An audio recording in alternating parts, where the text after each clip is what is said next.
Before I jump into the actual meat and potatoes of this training, I need to devote some real estate to how other people are doing social media marketing. I need to do this because it's very tempting for people to engage in the same practices. I can see where they're coming from. It is easy. It's like seeing some chump change in front of you and it's almost irresistible to fight the urge of bending over and picking up that change. But when you do that, it will throw you off. It will give you a false sense of incentive or reward, and don't be surprised if you end up giving into your worst instincts only to walk away with less than nothing. This happens all the time because human beings, being the way they are, would always take the path of least resistance. Who can blame them? But by warning you about how this works out, it is my hope that you stay away from this and focus instead on investing your time, effort, and energy on the right way to do things. The classic approach to social media marketing. So what is the classic approach to social media marketing? Well, it's actually quite simple. Whether we're talking about Instagram, Twitter or Facebook, you need to only follow, like or friend people who are interested in your niche. You connect with all these people, and then after you have followed them, a lot of them would actually follow you back. For example, on Twitter, for every 100 follows, don't be surprised if maybe 20 to 30 people follow you back.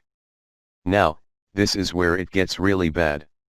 Classic social media marketers would then spam their followers. They would just send all sorts of unrelated garbage, and then they would unfollow. Do you see the pattern?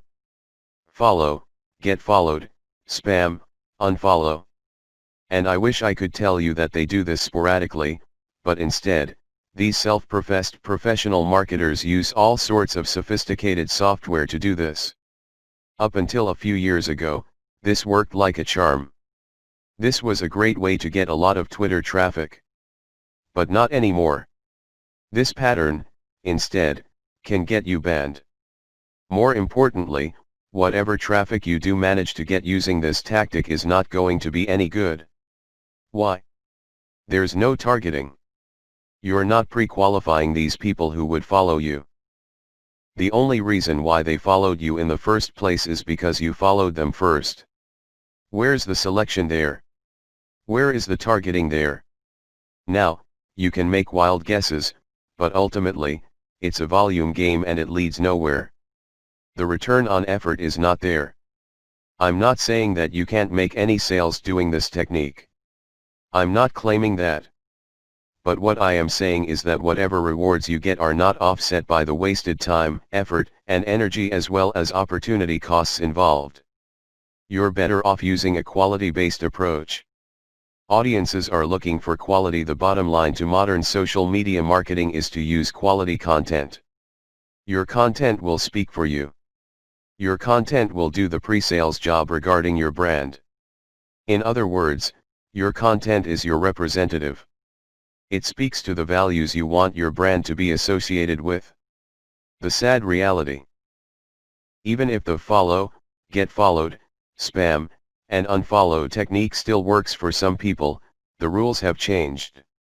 Social media platforms will reward or punish you based on engagement. If you want an extreme example of this, just look at Facebook. Facebook used to be a traffic gold mine. Not anymore. You need a really high level of engagement to preserve your reach on Facebook. If you get normal levels of engagement, good luck. That's how bad things are, and that's why I need to take this time to spell out why this classic social media marketing no longer works. Other failed methods. I would be remiss in my duty to educate you on failed social media marketing strategies if I don't also mention other failed techniques. First, hashtag hunting no longer works. This technique involves marketers finding hashtags that are trending. They basically would publish niche-specific content, but use unrelated or irrelevant hashtags and pair them with their content. They do this because they want to hitch a ride on the upward trend of those hashtags. They know people are searching for those hashtags. They know that these hashtag trends are hot, so they want to poach as many eyeballs as possible. Unfortunately, the traffic that you get is not going to be any good. People are looking for specific types of information, and when they see that your content is so obviously unrelated, they're not going to click through. You might even get reported. Another failed method you should stay away from is influencer spamming.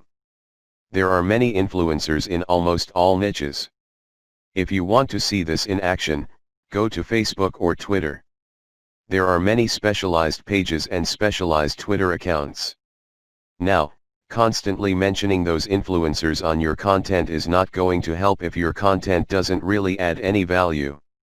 There has to be a reason why you are engaging with these influencers. And drawing their attention is not enough.